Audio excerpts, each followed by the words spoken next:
দেখুন, বলাটা হয়তো ঠিক হচ্ছে না, কিন্তু না বলেও পারছি না।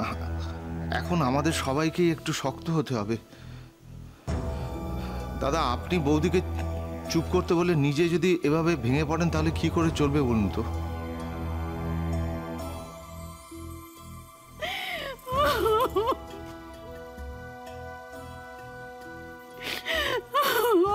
বাবা, আমরা কি এমন অন্যায় করেছিলাম বলো দেখিনি? কি পাপ করেছিলাম যে ভগবান আমায় এত বড় একটা শাস্তি দিলেন বলো দেখিনি? জল জ্যান্ত ছেলে, আমার নাতিটা সে আমার পেন নাম করলে, আমার পেন নাম করে সে গেল, বললো ঠামা আমি এখন যাচ্ছি, আমি ফিরে এসে তোমাদের তীর্থ দর্শন করতে না যাবো। বলেনি গো, বলেনি, বলে দেখিনি, বলেনি। কই সে তো কথা রাখলো নি, সে কথা রাখলো নি।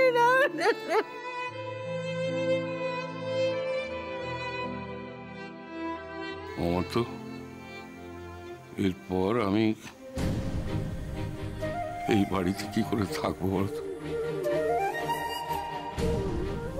জানো, এই নীল দাদু ভাই আর লাল দাদু ভাই ছোটবেলায় রোজ আমার সঙ্গে বেড়াতে যেত। রোজ আমি ওদের পার্কে নিয়ে যেতাম। আমি তো তখন শক্ত সমর্থ মানুষ, বুঝলে না?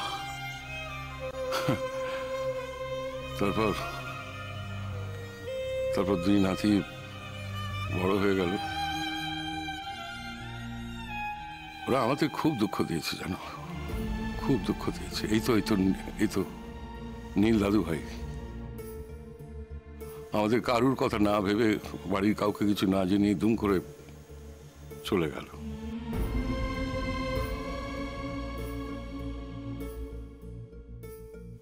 খুব দুঃখ পেয়েছিলাম, খুব।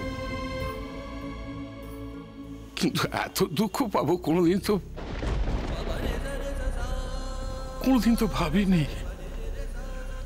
দুঃখ অনেক পেয়েছি, কিন্তু এত দুঃখ তো কোনোদিন।